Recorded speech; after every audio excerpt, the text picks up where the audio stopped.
Good morning, everybody. Just was waiting there to make sure our transmission had started before formally welcoming everybody to our public Council of Governors meeting. So really warm welcome. And we've still got a couple of people still joining us, but I think we'll make a start because we are important to note that we are now quorate. Just a reminder that the session is being recorded and will be available for viewing on our website. Just to bear that in mind, we have received some apologies for today's session from Sue Watts, Robin Cutforth, Mark Major, and Simon Davey. That's from the governor apologies. We've also had executive and non-executive apologies from Robin Burgess, Chris Oakes, Anne Rackham, and Angela Hillary. Angela is attending the Leicestershire System Integrated Care Board meeting today. So Dave Mayer is very ably going to be in Angela's seat today, as he always is when she's not here. So nice to see everybody and welcome to you all. So first of all, declarations of interest. Just to remind everybody to send any updated declarations to the Foundation Trust email if you have any. But if there's anything on the agenda today that you'd like to just highlight as a potential conflict of interest, then I'll just pause there for a moment to check if anyone wants to signal a potential conflict of interest. Otherwise, we'll move on. And as I say, just a reminder that if you do want to update your declarations, please do so after the meeting. So we have our minutes of the previous meeting, which is paper B. So I just invite colleagues to comment on any points of accuracy first and foremost with regard to those minutes. So if anyone's got any points of accuracy, please raise your hand. I'll just pause to give everyone an opportunity to do that in case there are any items you wish to raise. Okay, I'll take that as an accurate set of minutes then that the council is happy to approve. So we move on then to action log and matters arising.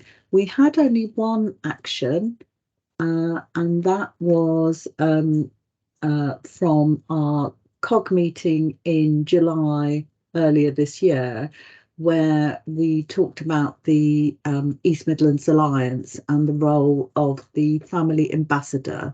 And I think people were interested to know a little bit more about that role. So we have shared with you, as part of today's papers, the job description for that role. So we are proposing to close that.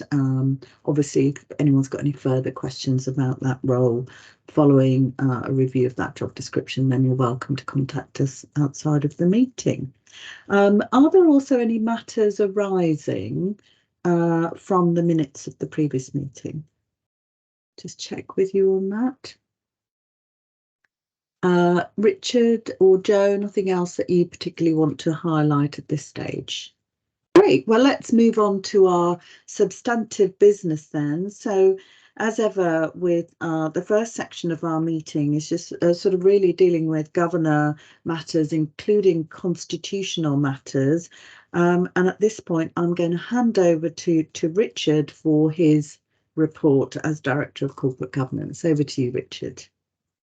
Thanks very much, Krishni. Good morning, everybody. I'm going to draw out three themes really from this month's report: appointments and changes in membership, the effectiveness of the Council of Governors, and our ongoing work on membership. So firstly, just to highlight, there have been a couple of changes to the Council of Governors membership. Unless that was Sharon joining, I don't think she's yet been able to log into this morning's meeting, but we had an induction for Sharon Madeley, who's taking over from Laura Woods as the Kettering and Corby Public Governor, along with Simon. So welcome to Sharon. Congratulations to Julia, who has been reappointed for a second 3-year term, albeit it doesn't start until 2024 July.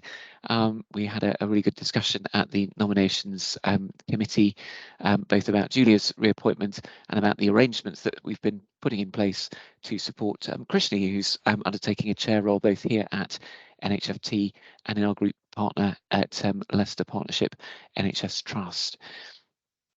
In addition, I wanted to just highlight at this week's Nominations and Remuneration Committee meeting, we received the outputs of the mid-year appraisal conversations that have been happening with our non-exec colleagues, and I think it's fair to say that the Nominations Committee took assurance from the process that we've been through, and also on the performance of our non-exec directors over this period. So just to confirm really that from a procedural point of view that has been successfully completed.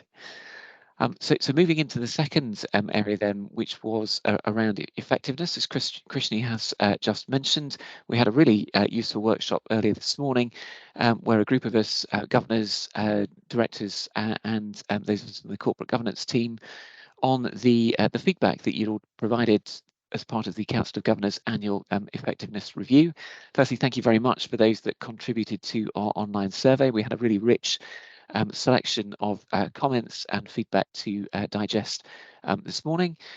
We have got some proposals that have come out of the discussion this morning, which we will be in the first instance putting out to council members that weren't able to join us at this morning's workshop to test for resonance and to check that we've captured everything that came through in the feedback before we then bring back some formal proposals early in the new year, so to the January Council of Governors meeting in public for a decision. So the third area that is becoming I think probably more evident through these reports actually is that we're doing an awful lot of work on our membership programme, and whilst Tracy Davis is having a much needed holiday this week, nonetheless there's quite a bit of content in this report that Tracy has produced and has been leading on. I was certainly pleased to join the last meeting of the Membership Engagement and Representation Committee, where we really saw the action plan really being fleshed out with some specific dates, leads and priorities being put forward. So you can see really in this report that we've set out a number of the key achievements to date and some of the plans that we've got as we move forward to tackle our membership and priorities.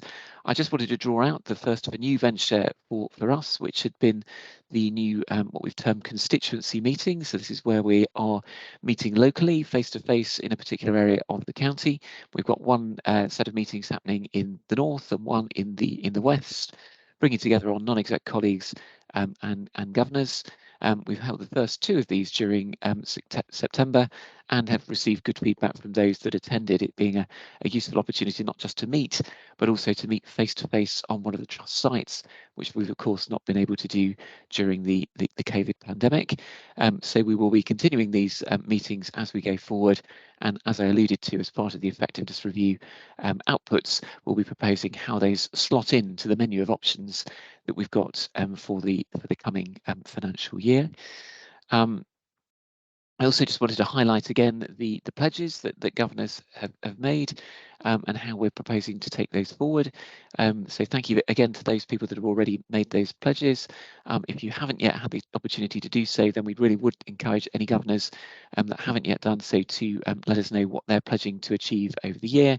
Not only is this a good opportunity for us to understand how best to support you as governors, it really then does help you to reflect back to your constituents and what it is that you're doing on their behalf over the coming year in line with our strategy. So we've also listed in the report some upcoming events which I just draw to your attention, not least the member webinar on careers in the NHS, which is taking place on the 22nd of November at 5 o'clock. So I think with that, Krishni, I'll perhaps hand back to you to facilitate any questions or comments on the report, noting also that we're seeking endorsement for the action plans that have come out of those meetings, which are appended to this report as Appendix A. Thanks very much. Thank you very much, Richard. And just colleagues, if you'd like to raise any questions at all, you're most welcome to raise your hand.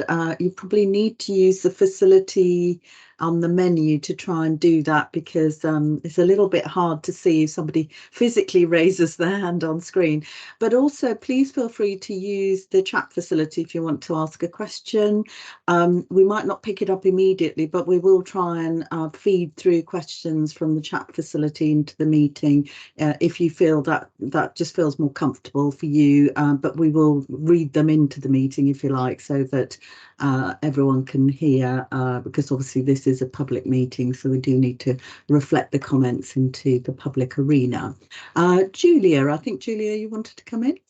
Thanks, Christy. Just to say that I attended the North constituency meeting and it was just incredible. It was really good to meet people face to face again, so that was invaluable. But also, we didn't have a set agenda, so it really was the governor's opportunity to talk freely, openly, ask questions, and we engaged, and we had, as is reported there, some really good discussions about some of the areas, some of our services, some of the areas we want to take forward. So I also would endorse, do come, because it's a really good opportunity, protected time, to get together and really talk everything related to our populations and the services we provide. So really good opportunity. So thanks to those that came, and encourage others to come along.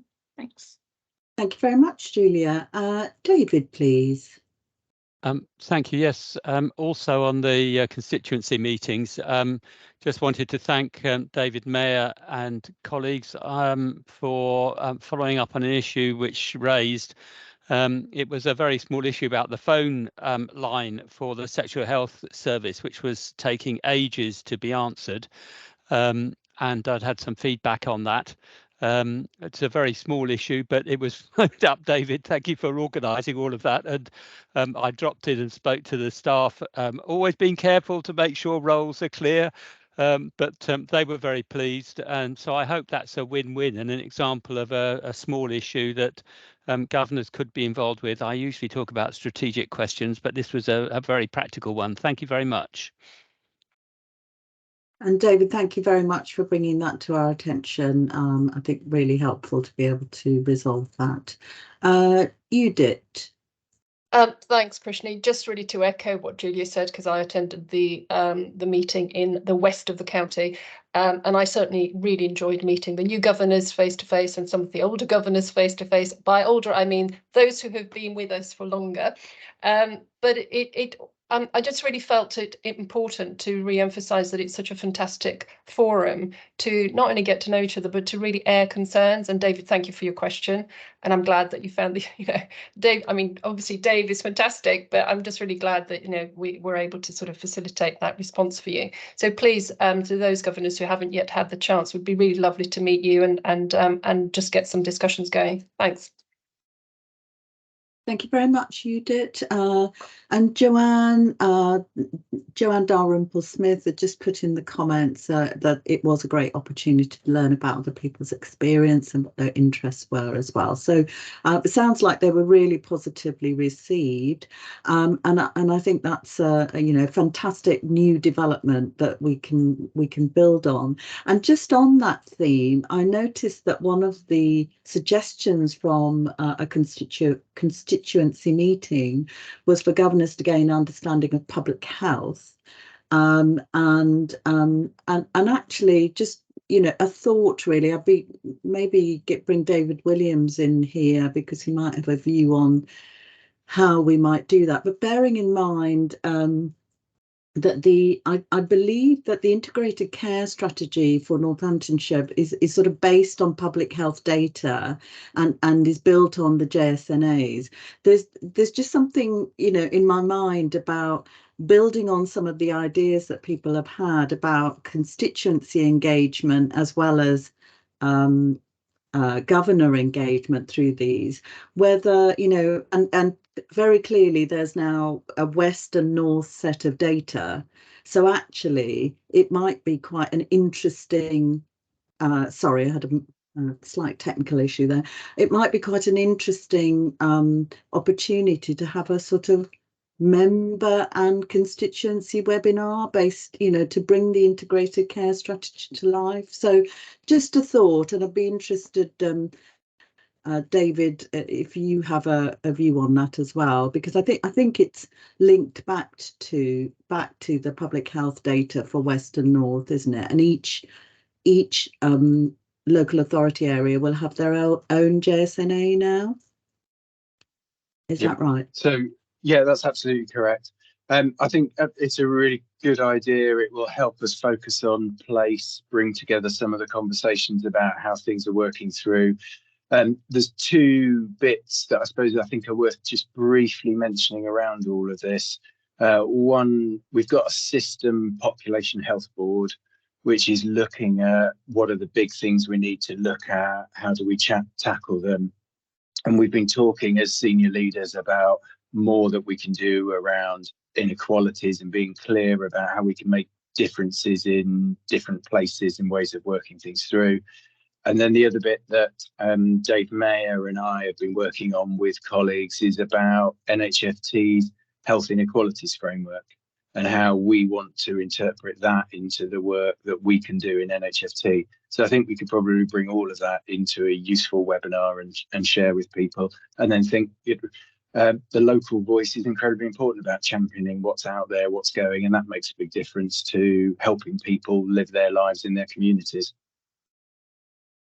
Thank you very much, David. So I think it's a really interesting idea, and Richard will remember, probably predates most of our governors. We did actually have a very useful look at the public health data, didn't we, for each of our, well, actually, as it was for the whole of the county at the time.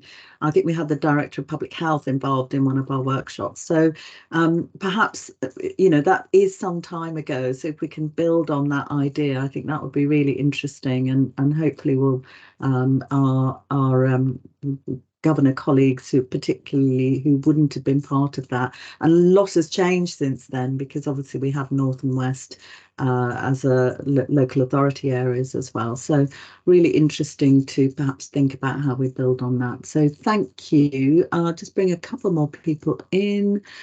So Joanne?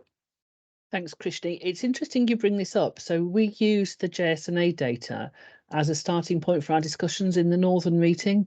And it was fascinating. So we shared copies of it around and had really informed debates about it. So I'm a great advocate of using that type of insight for no other reason to test whether this is what it feels like within the community. So yeah, really, really powerful. And I say we had a very engaging conversation around it. So yeah, it's good. Thank you very much, Joanne. And good to hear that's already the basis of the conversation that you had. So excellent. David? David Jones? Sorry, David. There's quite a lot of Davids, isn't it? Oh, you didn't want to come in. Okay, no problem. Sorry. I thought there was probably confusion there momentarily, because we have a lot of Davids in this meeting today.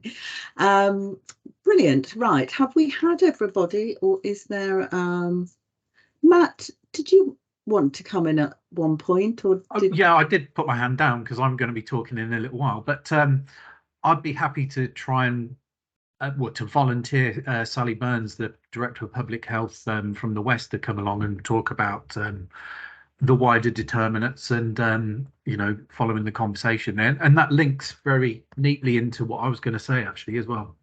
Great. Thank you very much, Matt. That's really helpful, and we can certainly build on that. I do remember that workshop very fondly, actually, and it does feel like quite a long time ago, Richard, doesn't it? So it is something we can think about further. So thanks very much, everybody. It sounds like those meetings were really good. And I think, Richard, you really just want we want the council to endorse, note the progress made with a number of key priorities since the last report, and endorse the proposed way forward on actions discussed at the constituency meetings, which is what's in Appendix A. So I think that's a really good basis for going forward, and thank you so much to all the governors who contributed to that, and I think strong encouragement from those who participated for colleagues to join future meetings, because it sounds like a really good way forward. So thanks to everybody for their work on that. We move on then to the next item on our agenda, which is actually back to Matt Galby. So Matt is the partner governor for West Northamptonshire Council, and you're going to share your insights, Matt, as a partner governor and in your other day job. Thank you. Yeah, thank you. I wondered if I could actually share a slightly different presentation, because I've adjusted it very slightly. If I could just try and maybe share it from my own screen, if that's okay.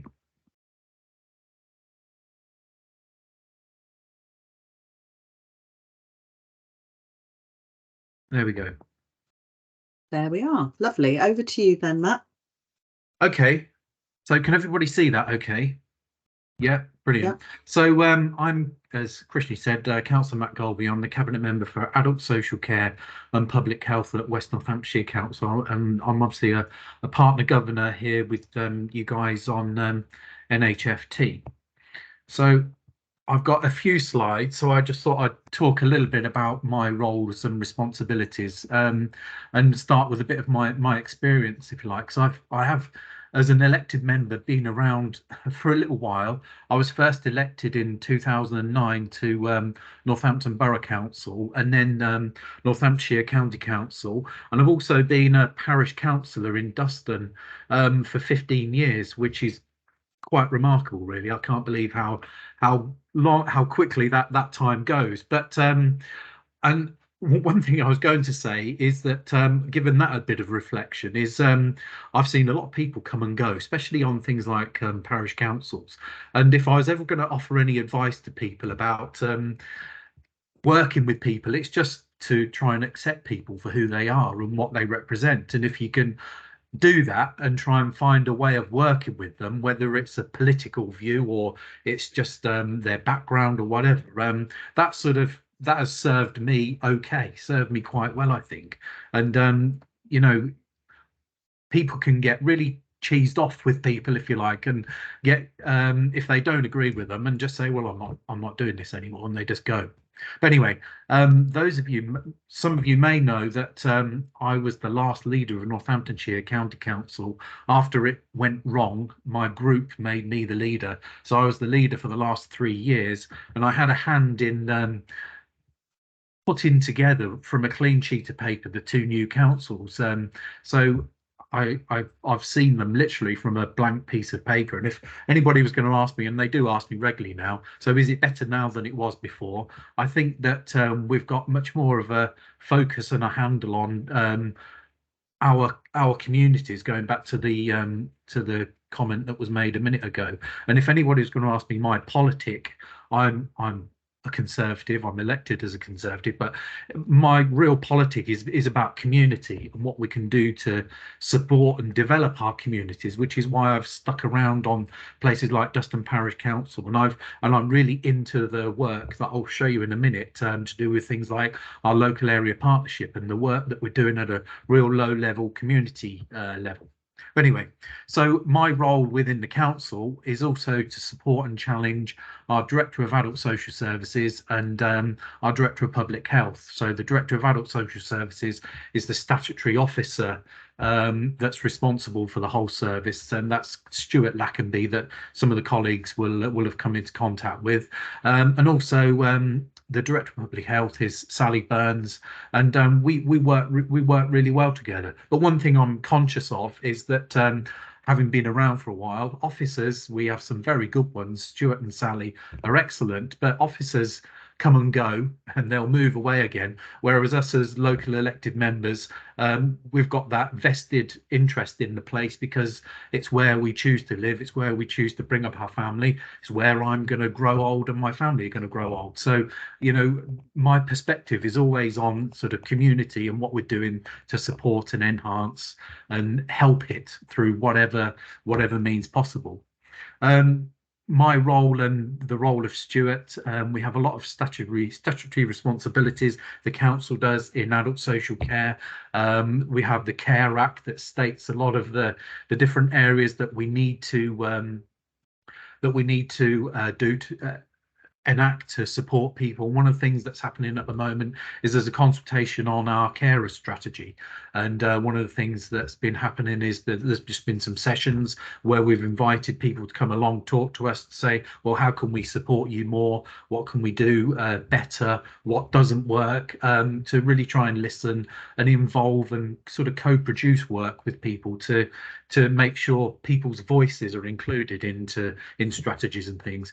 And another thing that's happening at the moment, councils and adult social care on the whole is going to be subject to regulation from the Care Quality Commission. So there's been a couple of pilot inspections happened already in, I think there was one in Lincolnshire, there was one in Nottingham City. So Northamptonshire as a whole system, or West Northamptonshire and North Northamptonshire, will be subject to inspection, a bit like Ofsted in children's services and schools and things, to say, okay, this is where we think you are. And we've done a lot of preparation into that. Things we do a self-assessment with that gets shared with sort of regional colleagues. So there's quite a lot of support from a regional level around all that work. So also I'm the chair of the West Northamptonshire Health and Wellbeing Board, and again, I've been around the Health and Wellbeing Board. I know David's on the call here, David Jones and David Mayer's on the board, and my challenge to the likes of the Health and Wellbeing Board and other big sort of strategic bodies is, well, what does that mean to my community, people I represent? And that's the perspective that I take into that and keep as a constant. And the Health and Wellbeing Board, I'll show you another slide in a second, has a part in the governance of the whole ICS, the Integrated Care System for Northamptonshire. The budget at the council is £129 million for adult social care, £19 million public health grants. And it's funny because I did a very similar presentation to this about this time last year, and I updated some of the slides, and last year's budget was £119 million in adults. So we added in a significant amount this year, and we still have challenges around the budget. It's really difficult to, and if we talk to colleagues up and down the country, and you only have to look at it in the news, councils, especially around social care, are really stretched with their budgets. And also we also know that in West Northamptonshire, per head of population, we're in the lower quartile of spend per head of population. So we added a significant amount into the budget last year, and we're still struggling to make that balance this year. Wider challenges, we know the population of our patch grew between the census date of 2011 to 2021, 13.5%. And if you look at the over 65s and over 70s data over the next 15 years, we know that's going to grow hugely by about 30-odd%, which is really scary for us as a system and as a council to try and look at how we work with people and support them through things like adult social care and public health. So that's the sort of background to me and my role. So I'll run through a number of slides, and you'll have to stop me, Krishni, if I'm running over time. So I mentioned the integrated care system, and I know colleagues and many of the governors have had different presentations on how that sort of sits, but this is a neat and compact slide, I think, that sort of shows how it all sort of fits together. We've got the whole sort of integrated system. We've got the places at the bottom, which are North and West Northamptonshire. We've got our health and wellbeing boards for the West and North and the North. We've got our LAPs, which are our local area partnerships, which we'll talk about in a minute. And then we've got the different areas, the collaboratives that we focus on, and that's sort of how it all sits together. Another slide which says the same sort of thing, really. And then what we've done as a council and as a system is agreed to our 10 Live Your Best Life ambitions. So these are all ambitions around public health and well-being, really, and how we can support people. So these originally came up through the council, but they've been adopted by the ICB and lots of our partners. So things like the Best Start in Life, how we can support children that need it through things like social services, how we can support the early years better, access to the best available education and learning, opportunity to be fit, well, and independent, which links into public health, employment, so wider sort of economic view. So you can see the gist of those 10 ambitions there, and they form the basis of the integrated care outcomes framework as well. So beneath those, there's lots of data sets and things that we can start and score and measure the impact that we as a system we can try and make on each of those. But what is really strong, if you look at things like the West health and wellbeing strategy, there's a real steady read across to things like the ICB forward strategy as well. So they're all as a system, we're all sort of signed up and linked in to those ambitions, which I think is really strong. One thing that I'm really interested in, going back to my point around community, or our local area partnerships, and I'm not sure if the colleague from the north, the partner governor from the north, is on the call, but we've basically done something quite similar but slightly different. In the West, we've got 9 local area partnerships based on the old geographies of the dark green one. I can't quite read it on my screen. The dark green one and the purple one on the left-hand side is the old Daventry District Council. The yellow one, the blue one at the bottom, is the old South Northants District, and then there's 5 in the middle, which is Northampton. So we've set these partnerships up based around a population of about 30 to 50,000, and we're looking at data, lots and lots of data. We've got some really good insight data to get right underneath of what's driving the health determinants at a real local level. And we've also got the police involved. If I just flick to this slide, we've got GPs on board, we've got the voluntary sector, public health, the Northamptonshire Children's Trust, adult social care, and like I say, the police have actually changed their beat areas to fit with our local area partnerships, which I think is a really strong and bold move. And so we're trying to we actually set 2 up, one in the centre of Northampton, which is the light green one, and then one in the south of the patch, which was the sort of bluey one there, as 2 pilot areas, and they got off to a bit of a head start. So that light green one in Northampton, if we started to look at the data, there were some really stark and revealing things coming up. So the one in Northampton, we realised that that particular area had twice the England average number of admissions for COPD into hospitals. We also know that 12.5 years of education was lost in that patch from kids being excluded from school. Also, when you start to look at the crime data, half of all the crimes perpetrated in Northampton were done so by people that live in that patch. So we're getting some real good data that we can decide on some priorities and get to work on, basically. So each of those laps have all met, they've all decided on some priority areas, and we're trying to get underneath what's happening right at the lower level in our communities to try and make a difference. Obviously, the more rural areas, rurality and the access to services and things are big issues. And then around the borders, people accessing services across the border in Leicestershire or Oxfordshire is a big issue, and how we work much more closely together. So I won't talk for much longer, but one other thing I'm very proud of actually is our anti-poverty strategy.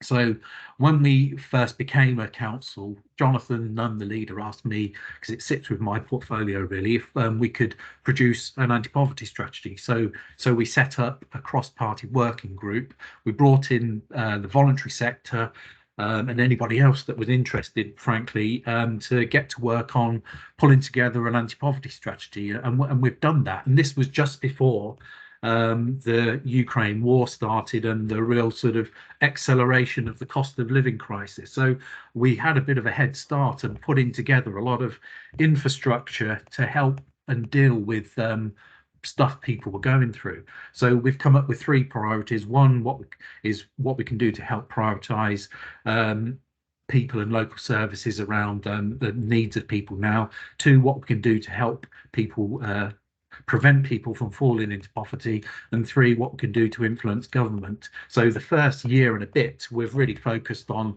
trying to respond and react as a local entity to support the communities, whether that's support for food banks, distribution of things like the government's household support fund, different forms of that, getting that out into the community to people that need it, supporting some of the more rural food larders, and there's quite a lot that exist around the patch, and also things like warm welcoming spaces, getting those off the ground. And one fact that I thought was very stark, that between January and March this current year, we had over 52,000 people use those warm welcoming spaces. And to me and colleagues, that's 52,000 opportunities we can get to talk to people about what their needs are, offer them some sort of support, and offer them, you know, try and direct them away from using sort of frontline services. So that's I would say a really good piece of work that we continue to work on. And the next challenge is trying to make our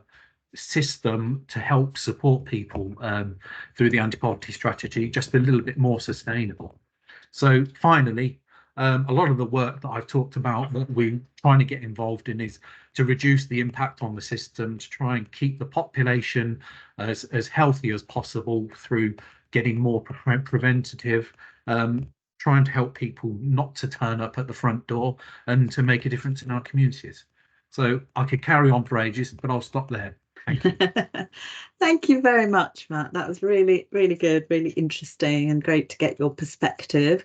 I'll just give people an opportunity to ask any questions or make any comments. I think always, you know, we've taken the opportunity over several meetings now to get our partner governors to talk about their role. So I think it's particularly helpful to do that, to kind of give a sense of how we work with different colleagues across the system and different partners.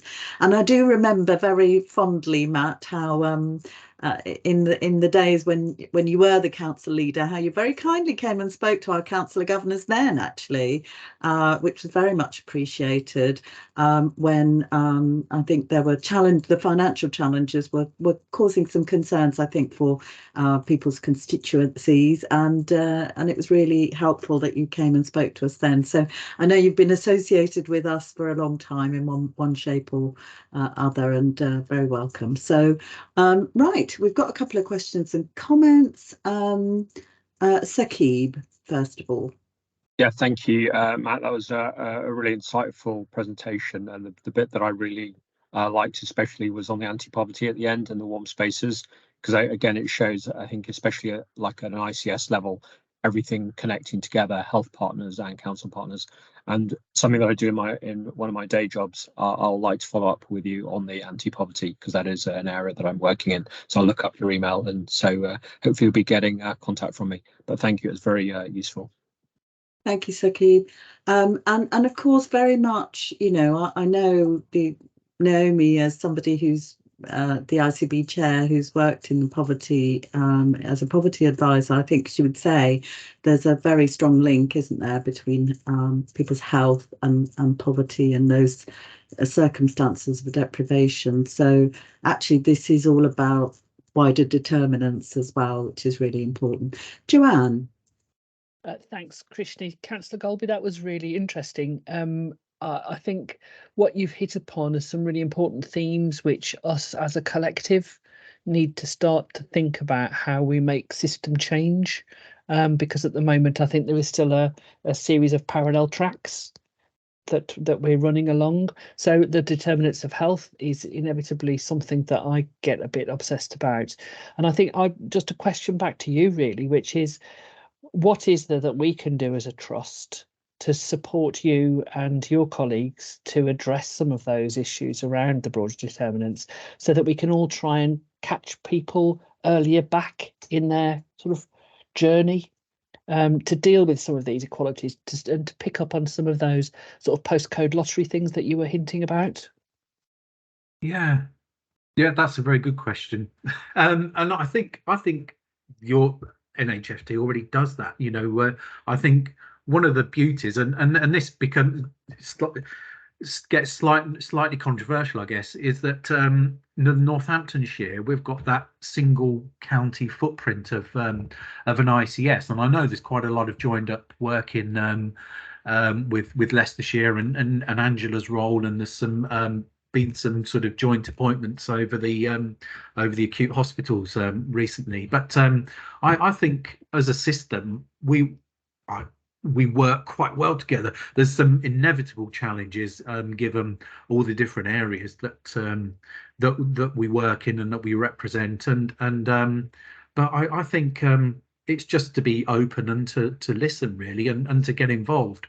You know, I always welcome Dave Mayer's comments and and thoughts at things like our health and wellbeing board, and it's just to keep everybody involved, and it's easy to sort of let things go, if you like, because one of my challenges as the chair of the health and wellbeing board is to make it meaningful, because you can say, well, it's just the board that sits in the middle of the governance bit, and I'm very conscious, having been on that board for a number of years now, that we need to make it good and meaningful and have a purpose. So I think it's just being aware of what's going on, and being ready to sort of get stuck in really. But I think locally, we all support each other quite well, I think. And I suppose, Matt, the Recovering Independence beds is a really good example of how we work together. Actually, yeah, I meant to mention that, but forgot. Yeah, the work at Turnfurlong we're doing with NHFT has been held up as an exemplar. Yeah, and you know, and I think that shows that kind of willingness to perhaps think about how we work together differently, which I think is really what the Integrated Care Board and care strategy is all about, isn't it? Is just thinking differently and maybe doing things differently. Yeah.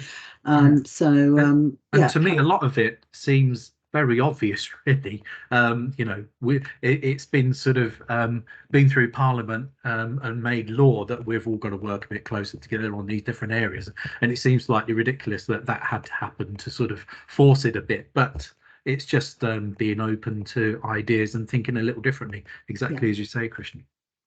Thank you, Matt, and I'll bring Dave in shortly, Dave Mayer in shortly, perhaps because actually it's worth saying a bit more about our, maybe connecting it to what we've agreed around social value as well, and how we will kind of drive that forward as a trust. But I think David Jones wanted to come in. So David? Yes, thank you, Matt. It was now 2 or 3 years since I was on the Health and Wellbeing Board, but I wanted to acknowledge for colleagues the change that there has been, and to thank Matt for the approach that he's exemplified in the presentation today. It wasn't always the case that our organisations work closely together. There were choices that were made, political choices that were made to do that better. And that is very evident, and I wanted to acknowledge that and recognise it, Jonathan, and yourself, the way that you work together. That's the first thing. Secondly, I think we have to notice and put on record publicly that we are aware that local government funding has been so hugely hit compared with NHS funding. In some places up to 50% of council grants have gone, and I'm not asking Matt to comment on that. Politically that might be difficult, but local government around the country is in a serious difficulty. Northamptonshire isn't the only place, and that is something that we just have to be aware of. I'm not raising it for further discussion, but noting that does affect the ability to work in partnership, and particularly around adult social care, children's services, two of the biggest pressures on local government now.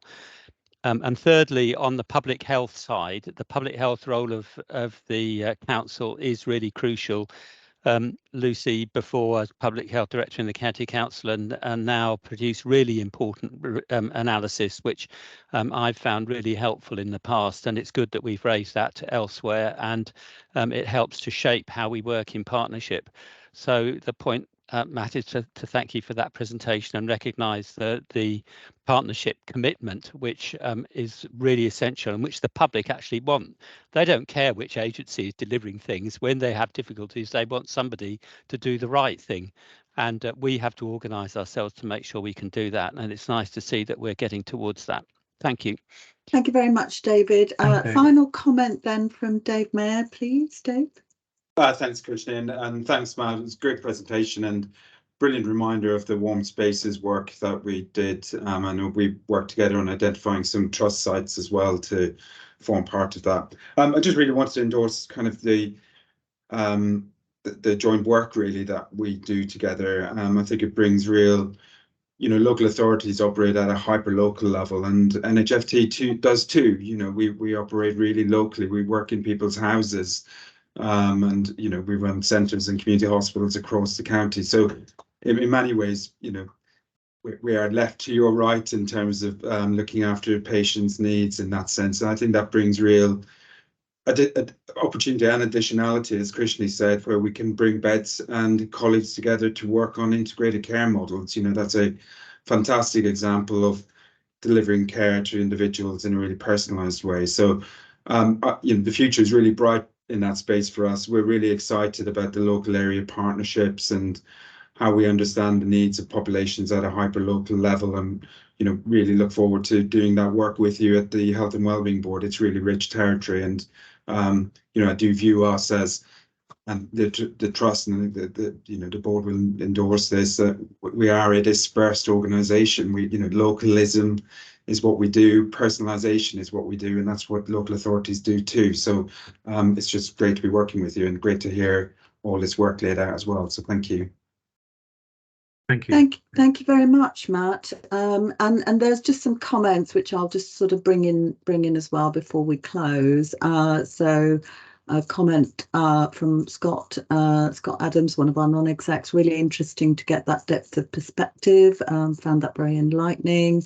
And another one of our non-executive director colleagues. Thank you for the explanation of your work within the system and clear charts. Very helpful. Would it be possible to share the slides, Matt? Is that okay? I mean, as in circulate them. Yeah. Is that all right if we circulate them to the Council of Governors? Of course. And if anybody has any questions or anything, drop me an email. I'll perhaps send you my version because they're a little bit more glossy than the original version. And if anybody has any questions, I'll be very happy to take them up. Lovely, thank you, Matt. So if when we get those, we'll circulate them around. And Joanne, one of our governors, said interesting data for COPD. Have any conversations taken place with NGH and NHFT regarding services required by these patients? So perhaps that's something we can just reflect on. Probably haven't got the opportunity to go into that now, but certainly, Joanne, we can pick that up and see whether we can get a comment on that. Yeah, there's also a comment from Linda, who's our Director of Nursing. Just wanted to add that we also work together really well in our safeguarding teams and with the safeguarding partnership arrangements, which I think is a really important area for us to work together. And also, thank you, Matt, really informative. Good to hear about the development of the local area partnerships and positive impact of everything you're doing. So that's the feedback in the chat. So all really good comments and contributions. And thank you, Matt, for bringing that to life for us. And as I say, we'll share the slides and obviously can follow up any outstanding questions. So we move on then to the final item in this section, which is some constitutional amendments, which Richard, back to you on then, please.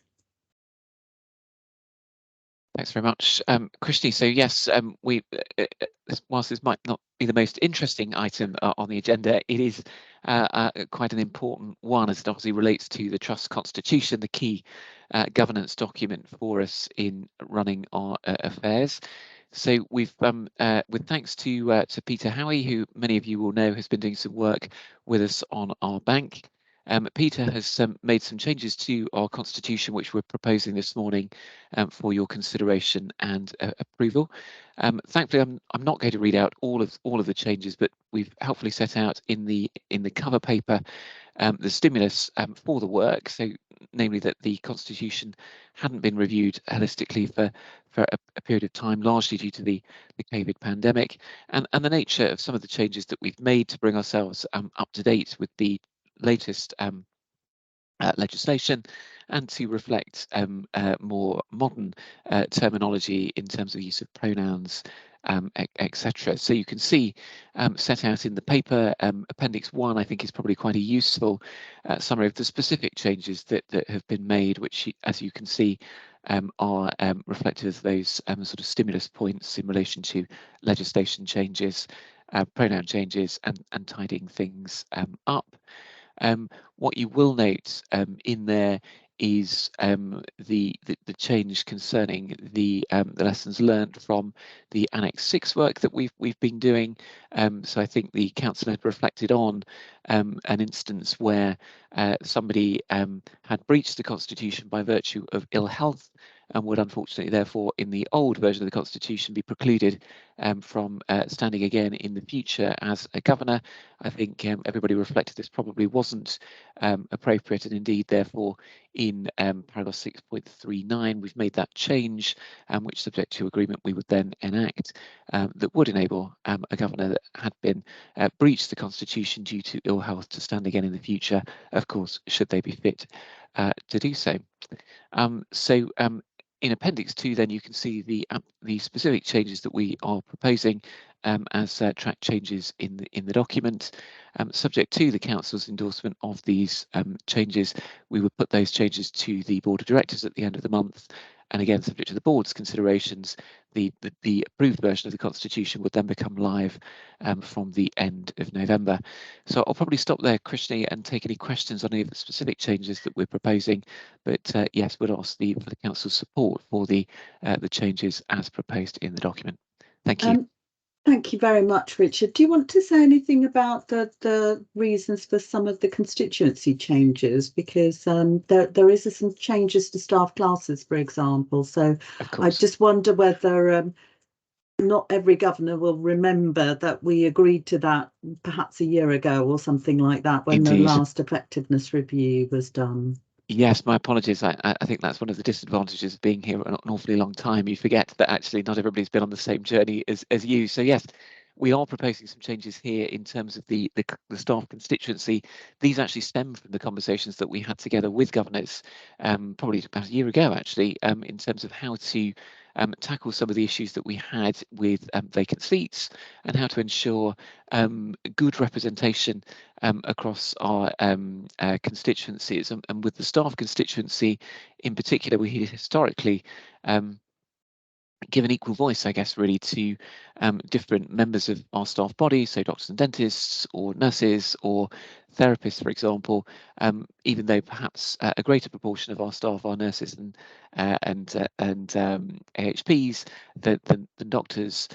So what we thought was, rather than to try and go for proportional representation or something like that, the easiest thing to do was to adopt the approach that many other trusts have adopted, which is actually just have a single staff class, which enables then those that are interested to step forward, interested and able to do the role, of course, to step forward, which would then ensure that we've got the constituency filled. So this change essentially is enacting the change that we'd agreed with governors previously around a year ago.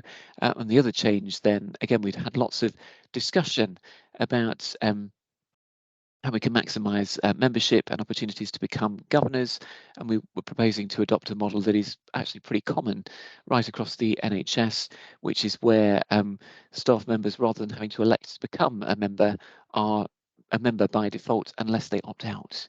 And again, this is a model that's consistently used elsewhere and was previously supported by governors. So in a sense, with these two changes, we're enacting a change that's been pre-approved, I guess, in some respects by governors with the constitution changes proposed. I think it was about a year ago now. So thanks for the prompt, Christy. Hopefully that's clearer what we're proposing with these changes. Thank you. Thanks, Richard. I just sort of preempt any, because for some governors that might the background to it might not be absolutely clear. But we did these were changes we've agreed really, as Richard said a while ago, because it was felt that it would actually be more flexible, I think, as much as anything, and allow staff, particularly the staff governor constituency, to be a bit more flexible than it has been hitherto. So I think they were approved actually as a change potentially back in January, perhaps, or about this time last year actually, but we haven't enacted it because we wanted it to only be enacted prior to the people's terms coming to an end. So that's the background. So if you've got any questions, please feel free to raise your hands or ask in the chat box. Otherwise, can I take it that everyone's just content to make those changes, and we will then take it forward to the Board of Directors for approval as well? Okay, yeah, I'm getting some thumbs up, so that's great. So thank you, everybody. We'll take those as approved, and as I say, we'll take them forward to the council, to the Board of Directors for final approval. So thank you very much for your support, and thank you, Richard, for taking us through that. So we move on now to the sections that allow a little bit of a update from myself and Dave as Deputy Chief Exec today, but also we will be hearing from Melanie and Judith on one of the assurance topics we've selected.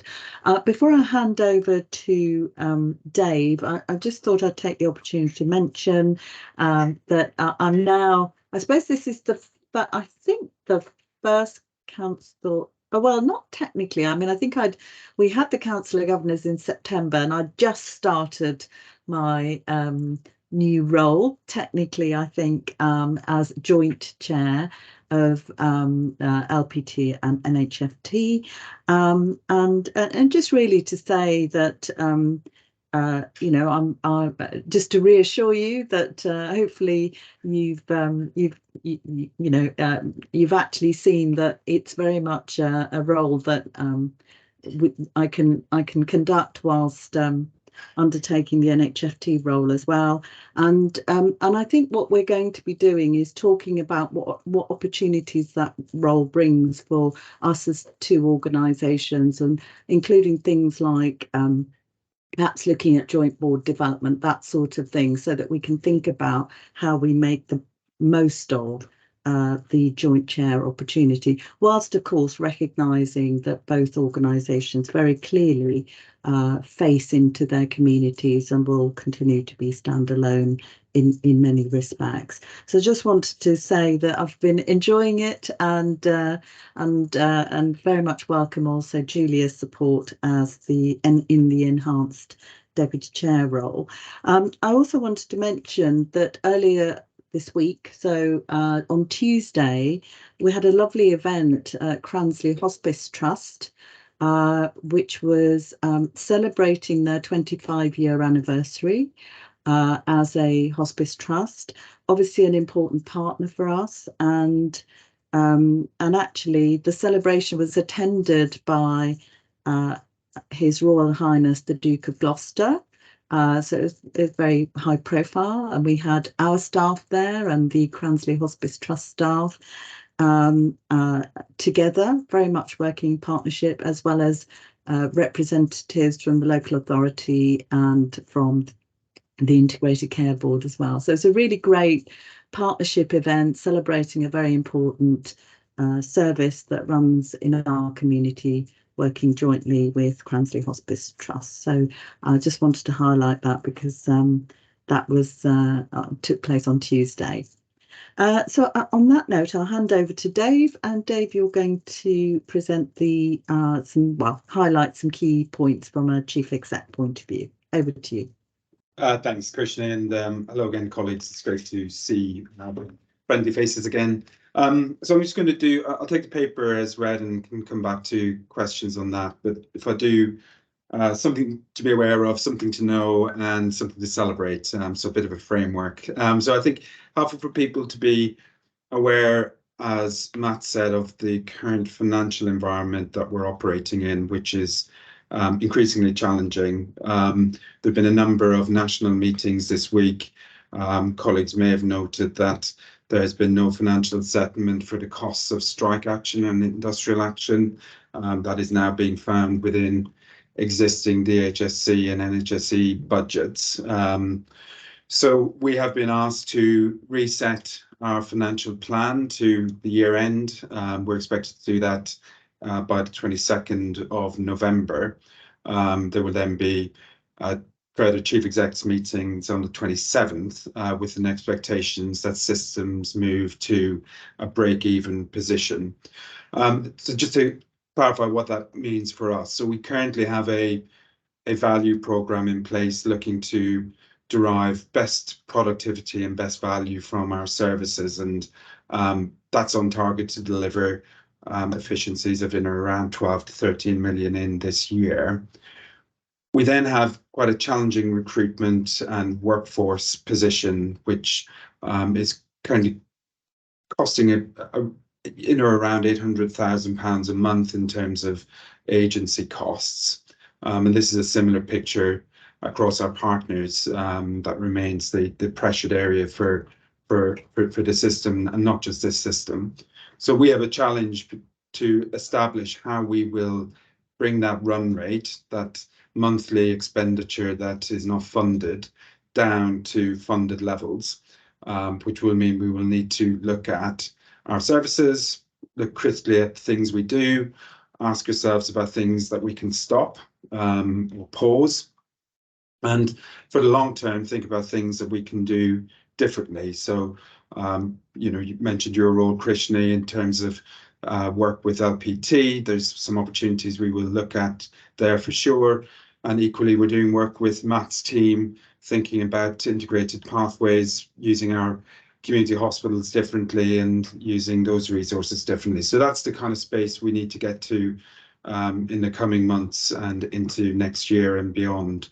So it's a challenging position. We're describing it as our value program phase 2. We do view the first phase of our value program as being successful. It's, as I say, it's on target to deliver. This is now the next phase and is very much driven from a national perspective. Just to make people aware, for further context for this system, Northamptonshire is one of the systems that Julian Kelly is meeting with next week. There's a handful of systems across the country that Julian Kelly being the Director of Finance for the NHS England Commissioning Board. That gives you a flavour, I guess, of some of the deep contextual issues that we've got across the partnership, and indeed the opportunities potentially to do things really differently in the system space. So I just wanted people to be aware of that, and we of course will be putting safety, patients and our people first as ever. So we have some guiding principles for this next phase, but just to keep you updated. Then in terms of something to know, John MacDonald, who was the chair of Leicester, University Hospitals Leicester, took up chair posts for the University Hospitals here in Northampton back in July. As part of that transition to more integrated working across the region, the University of Leicester Chief Exec, Richard Mitchell, has taken up the role of Joint Chief Exec for the University Hospitals of Northampton and University Hospitals of Leicester. And that brings quite a neat configuration of leadership across the region, obviously with Angela and Krishna now working within the LLR system across mental health and community, and Richard bringing an acute perspective to that work. That's a really neat framework to begin to think about joint opportunities. And if you think back to what I updated on in terms of our financial position, that gives us a sense that we've got, a future-proofed framework potentially for exploring options across pathways for the betterment of the populations of both counties and indeed the city of Leicester and Midland. And then something to celebrate, two things. One is delighted to say that Linda Chibitzer has taken on the Executive Director of Nursing role. This is a plan for a process to line up with Julie Shepherd, our beloved Julie Shepherd, who is due to retire at the end of December, and she will continue in her Chief Nursing role until that point. And also delighted to say that Julie will be coming back to support us with some improvement work as an improvement director for a few days a week. So many congratulations to Linda, a real asset to the trust, and we'll come back to talk about Julie in much more warmer terms closer to her December finishing point, so I won't labour that at this point. And then finally, delighted to say also that our popular Reflect and Recovery Days are being relaunched for 23-24. So these R&R days. Judith has been very supportive in the charity with securing some resources. It's not as much as we've been able to provide teams with previously, but this gives them a real opportunity to take some time out, protected, to reflect on themselves, each other, their work as a team, take some energy from each other, and bring some of that back into the workplace. So as I say, we've had 2 years of it now, and they're highly thought of by staff. So I hope that will give people some reprieve over the winter months and provide some energy to teams as we go through some pretty challenging circumstances over the next kind of 6 months to a year. So yeah, really delighted about that, and many thanks to Northamptonshire Health Charity once again for supporting us with being able to do that, because we wouldn't be able to do it financially, as you're aware. So thank you again. Thanks, Prishni. Thank you very much, Dave. So, you know, some really positive things there. Yeah, some challenges, of course, and those don't go away, and we have to keep working on those for all the reasons that Dave has said. But some positive things there about our continued focus on the health and well-being of our people, which we recognise is incredibly important.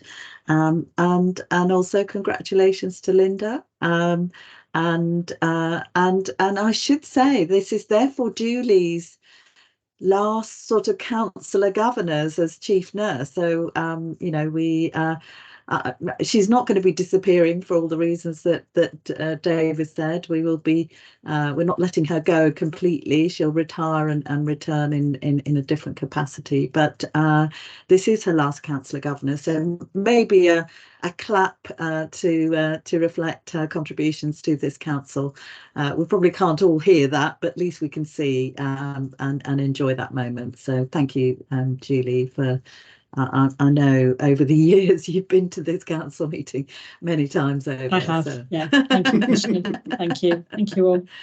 And really looking forward to Linda's contributions as well going forward. She's been here a lot anyway in her current capacity, or in the capacity she was in already, but she'll be taking that lead role going forward. So excellent. Thank you very much. Now, any questions or comments before we move on? So is there anything that Dave has highlighted that anyone wants to clarify? You're most welcome either to put your hand up or put a comment in the chat, and we'll try and pick that up if there's anything you want to explore a little bit further. We might not be able to spend too much time talking about it, but there may be a little bit of time that we can use. So Joanne, do you want to come in? Yeah, just back to you, David. In terms of the very high profile meeting that you've got coming up, in terms of, again, funding, is there hope for more funding or not? I might drop Paul in on this. The short answer is no. I mean, what we are reasonably assured of is that the mental health investment standard will remain. How we use that resource will need to be deeply thought of and thought about. But in terms of future funding, it doesn't look helpful. But I'll defer to Paul, who might have a a bleaker assessment, or maybe a more optimistic assessment. We're now waiting with bated breath, Paul, for your assessment. But if you don't mind, thank you. I feel like I've been set up, Christian, on the basis that Dave has given the sunny uplands of. I think we need to work through the detail of what's coming. There is more money coming into systems over the next week or so. It won't be a lot for Northamptonshire. Crudely, if I did some sort of apportionment, we're looking at about £10 million. But given the fact that the system at month 6 was somewhere in the region of £37 million in deficit, it doesn't really scratch the surface of this year's. And I would be surprised if the current government changes tack going into next financial year, even though it will be an election year. So we're not optimistic, I guess, Christian. Yeah. Thank you, Paul. So, as Paul said, I think it is quite new news in the sense that we've had confirmation letters have arrived, haven't they, about what the situation is. So we're going to have to kind of reflect on that and what does that mean, and be working through that collectively. But the important thing is, I think, going back to the opportunity comes from what efficiencies or value can we get from working together. I mean, I think we need to keep going back to that as a sort of a vehicle for transformation and change and improvements in efficiency going forward. So short term it is challenging, undoubtedly, but there is going to be a continued focus on what can we do better together, I think, is a simple way of putting that, and hopefully that will bring some additional value, which is the way I think we always try and describe that.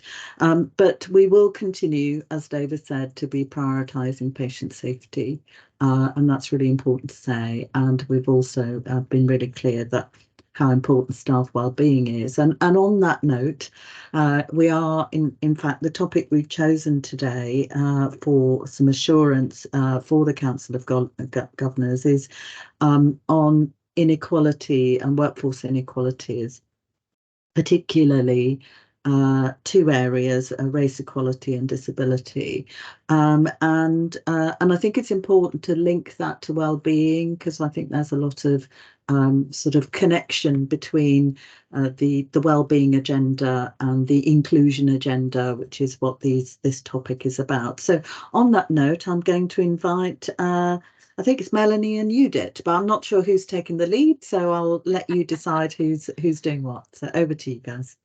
Well, yes, I'd like to introduce the well-known double act Seymour and Hall, or in this case it's Hall and Seymour, as I think I'm going to go first, but I've already given you an invitation to interrupt me at any point should I be deviating or repetition. So thank you. Yes, thank you. It's good to be able to give you an update and some insight into what are two really, really important standards within the NHS and important standards for our workforce. So we're going to talk about the Workforce Disability Equality Standard and the Workforce Race Equality Standard. I'm going to talk about the disability one with a bit of introduction, and I'm going to hand over to Judith, to talk about the Race Equality Standard. So if you'd like to move on. The first question might be, if you're not familiar with these standards, is what are they?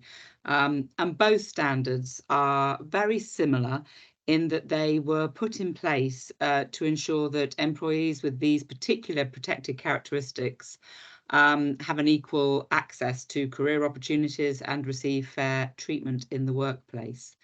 The Race Equality Standard came first, closely followed by disability equality, and one might hope that other protected characteristics may follow in future based on the success of these in terms of driving action and focus across the NHS.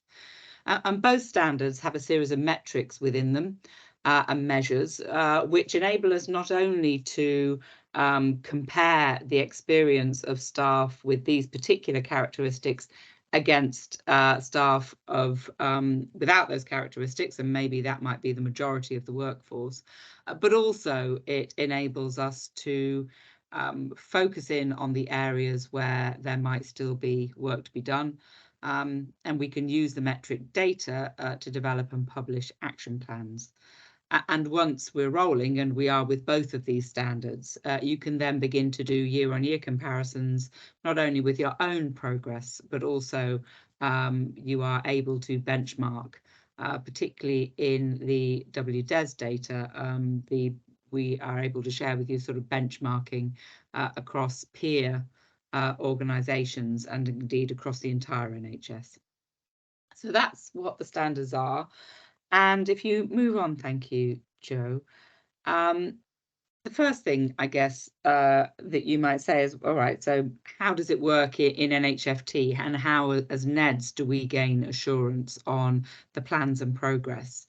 And there's, of course, a range of formal and informal ways. I'd actually start with the formal first. So for the RES plan in particular, but also for the WDES plan, so for race and disability, the Equality, Inclusion and Human Rights Board is, of course, a key area where these plans get delved into in some depth. And Judith, you sit on that board, so would you like to just chip in with some latest perspectives? Yes, of course. Thanks, Melanie. So before I do that, I just also want to start by saying that I'm the EDI champion for the board, so attending the Equality, Inclusion and Human Rights Board, as well as the Equality Champion Staff Network, and also the REIT Staff Networks is something that I do because I'm not only because I'm the champion, but because I have a personal interest. So I get really good, rich data that it's really quite invaluable to drive conversations at the Equality, Inclusion and Human Rights Board, where there is like any other boards, there's an annual plan on when things are being discussed and how data is managed. And with any data-driven analysis, you've got to be very careful that you frame your results correctly, and you ensure that you're not double counting, or you're not going down a rabbit hole that doesn't actually exist. So the way that this is framed is very much through the more the informal type of interactions that I and my executive colleagues have. So the discussions there are actually very, very interesting, and I very much enjoy being part of them. Thanks, Melanie. So from a formal perspective, we also have the Quality and Safety Committee, which is the committee that is or has been responsible for monitoring progress on the action plans in both areas. That is, at this point in time, transitioning across to the Integrated Assurance Committee, which is picking up some particular focus on workforce issues, and this would fall into that category. But it's in these committees, these board committees, that we have the opportunity to really challenge and question the data and the progress and the plans, and hear in more detail exactly what is going on. And then, of course, we have the papers to the public board. So we tend to see the data reports at the May board, and we tend to see the action plan updates at the September boards. And for both of these areas, those public papers are available. And if you haven't had the opportunity to read them, I would encourage you to go and look at the May board papers and the September board papers, which will give you a lot more rich content on the WDES and the WRES action plans and data reports. But as Judith has said, for all of the formality of the reports, what really helps us to be assured is what we see and hear when we're out and about and in the more informal networks. So, of course, through service visits and the team meetings that we join, we have the opportunity to ask questions, to maybe explore in more depth particular areas that the data has indicated might still need some development. I am part of the Enable, which is the Disabled Staff Network, and the Working Carers Network, which is also important when looking particularly at the disability networks. And as Judith has said, she's been part of the REACH race network for some time now. the EDI team and meetings engagement, which Judith is particularly focused on. And of course, through all of the reports that we receive through the board and committees, we look through the lens of equality and look for that to be recognised and included in the same way that we might do, or as I might do as wellbeing guardian on the wellbeing of staff or any of the other particular focus areas. So that's a little bit about how we gain assurance. Can I so just jump in? Sorry, can I just jump in there? Just one observation to give it a little bit more sort of in depth sort of understanding for service visits specifically. And you may consider that service visits are something that us non-execs do to the main services, but that's not in fact the case. So I am currently in a mini program of visiting our secured services, so our health services that we offer in prisons, in fact. And also to our criminal justice team. So this work and the discussion around EDI and how staff feel about issues is actually taken quite wide and far within the trust. Thank you. Sorry to interrupt you, Melanie. I knew it was a mistake to give you an invitation to chip in.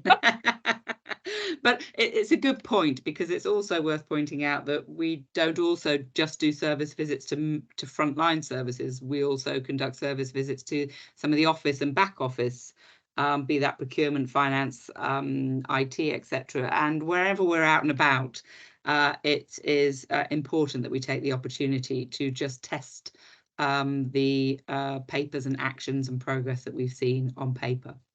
So if you can move on to the next slide, I'm going to delve into specifically the workforce disability standard and just give you a sense of where we are currently. So a data report came to the board in May with an action plan update in September, and the data report was really insightful. Because the data reviewed at the report across the 10 standard metrics that are in place for the WDES, and they are drawn from workforce data, but also from staff opinion data. So some of it is fact-based data, and some of it is very much how the staff perceive and their own lived experience of being an employee within NHFT. And that's really important to get both of those lenses. So what it shows is that NHFT has year on year, since the latest action plan was put in place, certainly in 2022, that NHFT has been either staying static or improving across all 10 metrics.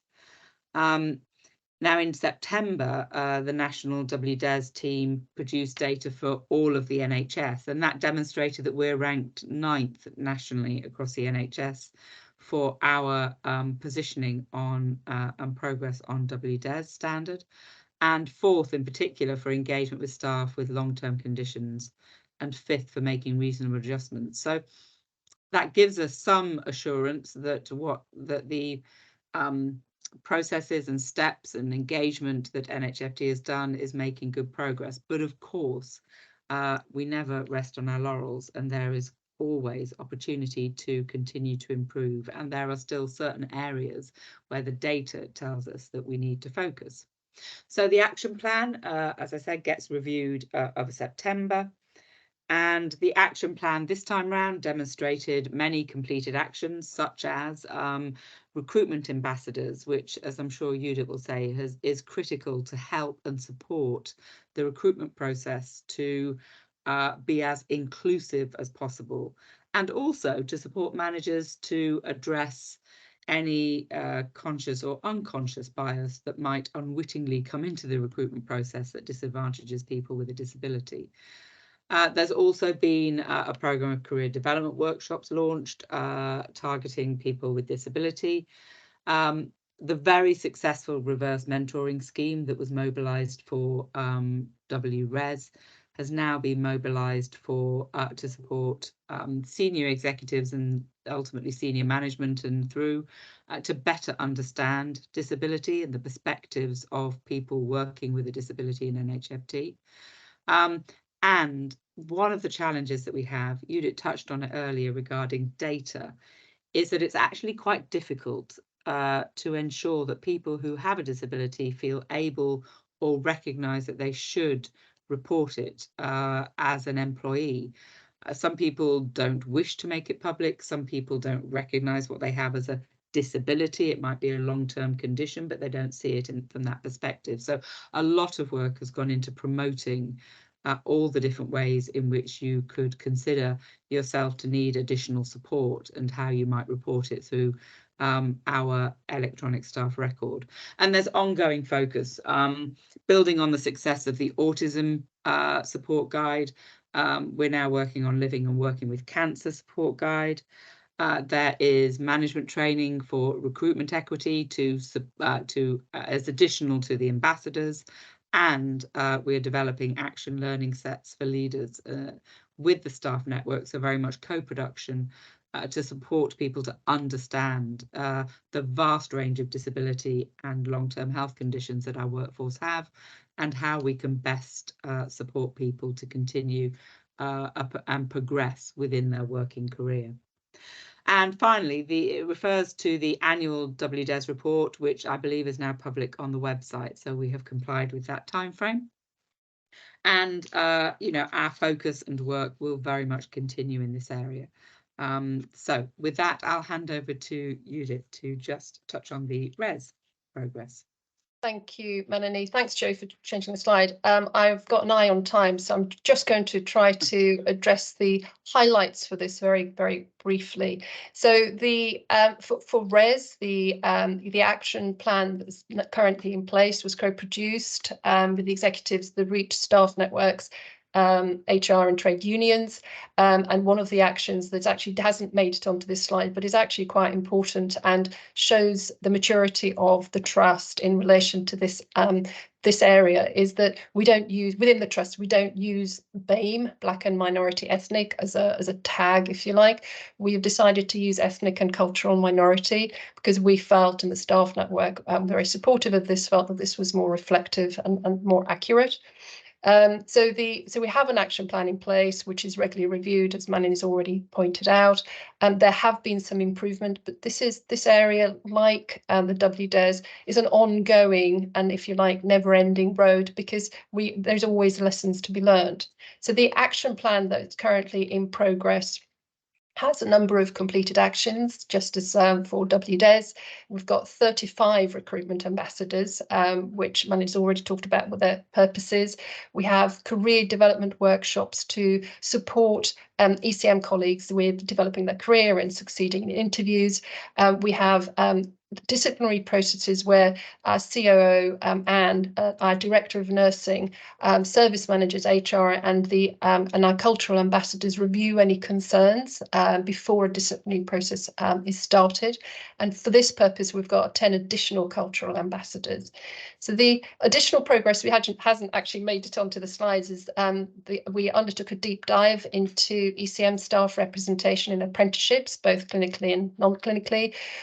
We have reverse mentoring in place for senior leaders, and we also triangulate feedback from ECM staff on their experiences with HR, and the Freedom to Speak Up Guardian, just to really bring out the richness in data. Now, our ongoing focus is very much around addressing racist abuse by patients initially in our adult mental health wards, but also developing a community around those who have suffered from this abuse, so to ensure that they are properly supported. The names, this is one of my personal favourites, names are very much a part of people's identity, the way they pronounced and the fact that they can use, we can all use our proper names, our given names, is really, really important. So we've introduced a pronunciation tool to assist colleagues with that.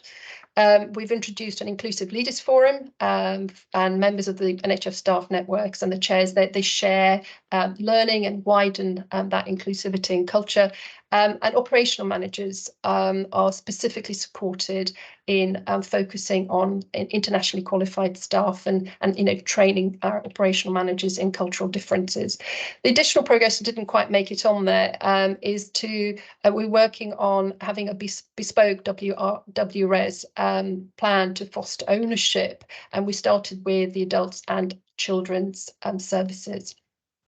Can we go on to the next slide, please, Joe. Thank you. And what's been very interesting in the WRES area is that there have been 2 additional data sets that have been requested nationally and that we've started producing. Firstly, in relation to our medical and dental staff, and secondly, in relation to our bank staff. Now, the medical RES data and it's only been the second time that we've that this has been produced.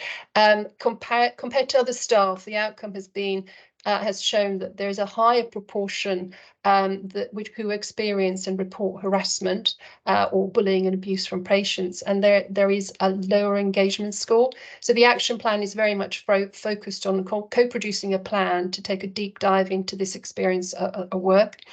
And the bank staff RES, the things that the data has brought out is that we, as a trust, we need to work on attracting ECM candidates in underrepresented non-clinical roles and clinical roles, which are sort of between the bands 5 to 7. And also working on empowering and ensuring that bank staff understand that reporting harassment, which they are less likely to do but more likely to experience, is crucial in order to take positive action. The positives that we found is that there have been no disciplinary process against bank staff with an ECM background, and the action plan that is being worked on right now is being co-produced with Bank Staff Reach Network and the Freedom to Speak Up Guardian, as well as trade unions. I really have rattled through that really quickly. There is just so much to say. Can we go to the next slide, please, Joe? But right now, for the few minutes that we have left, Melanie and I are really here to answer any questions, or if we don't have the answers, we'll get back to you. So hope that made sense, and I'm very open to any questions. Thank you. Thank you very much, both of you. Really comprehensive. So any questions that people want to ask about the particular requirement to monitor these 2 areas, disability and ethnic minority equality, or just more broadly around inclusion. So it's a very important area, and one actually nationally all organisations are contractually required to report on and report in public. So any comments or questions? Richard Amponza? Yes, thank you, Krishna, and thank you to Melanie and Judith for that presentation.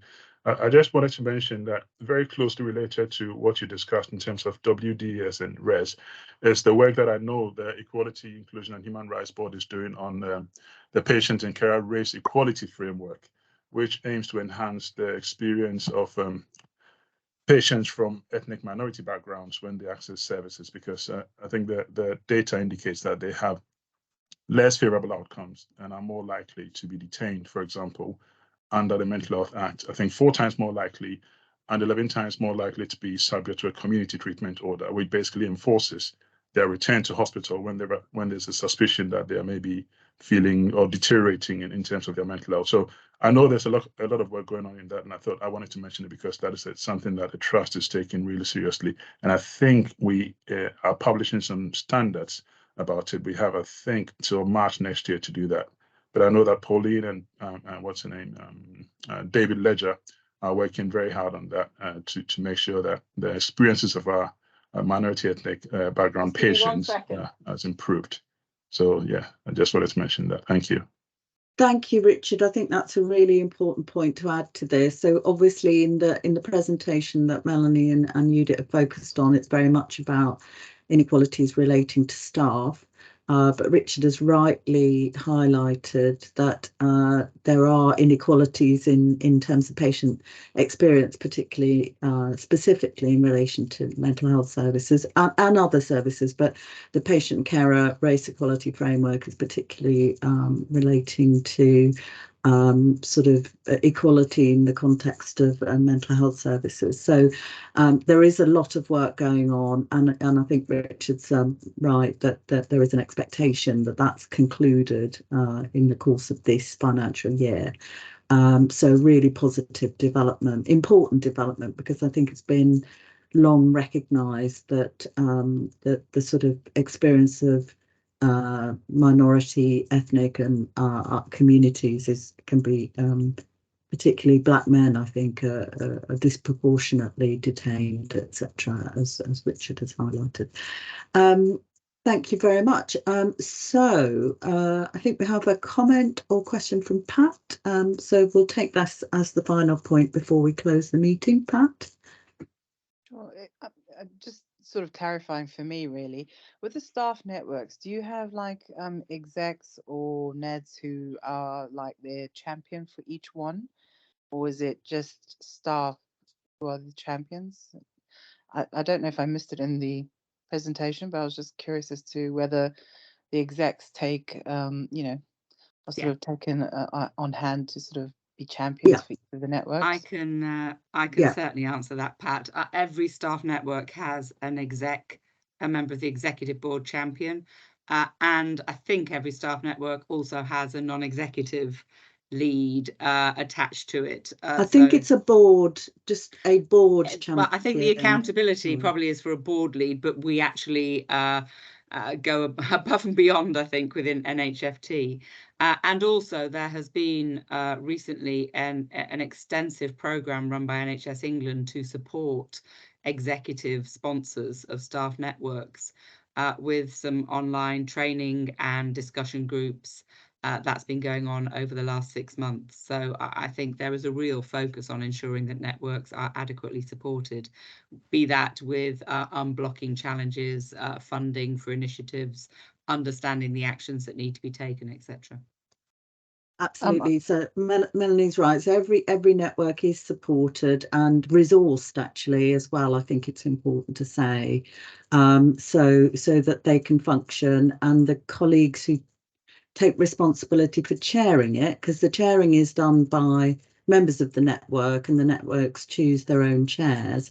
Those people are supported and given time to undertake that. So I think that's really an important part of enabling those networks to function effectively. Does that answer your question, Pat? It does. Great. You know, do they ever invite governors though to any of the meetings, just, you know, not whether to observe or just to sort of see how they function within it, because it'd be quite interesting actually from a governor's perspective anyway.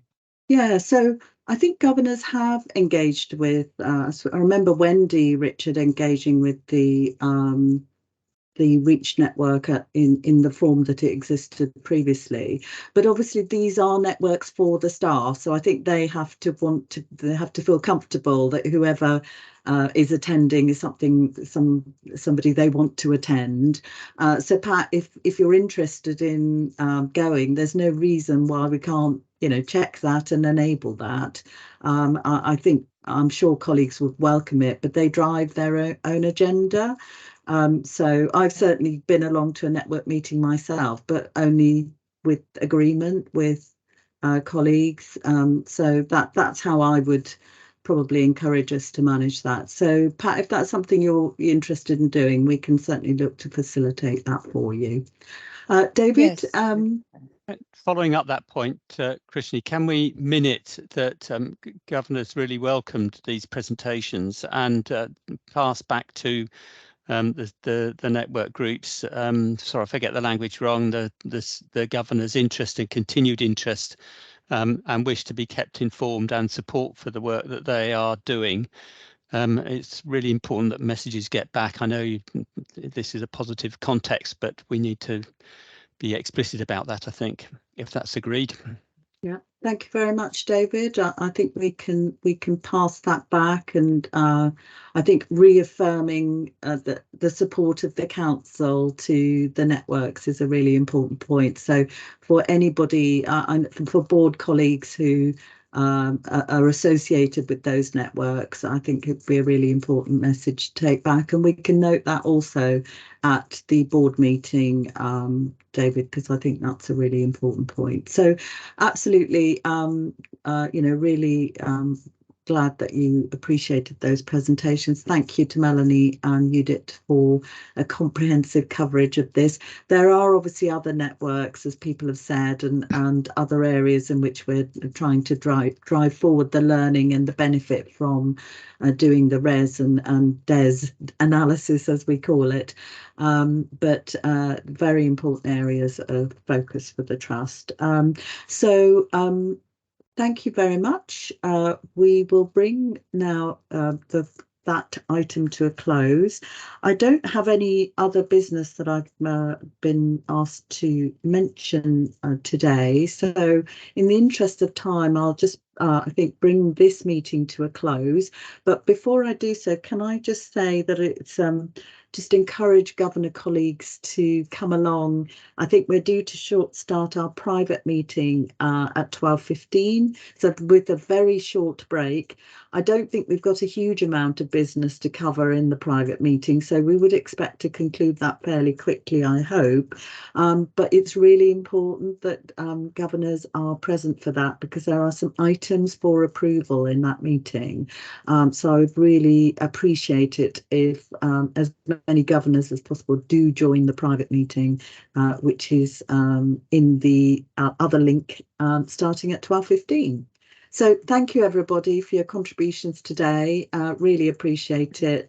Really good meeting, and see some of you shortly. Thank you. Thank you. Bye. Have a good day. Thank you, Krishni. Bye-bye. Bye bye, everybody.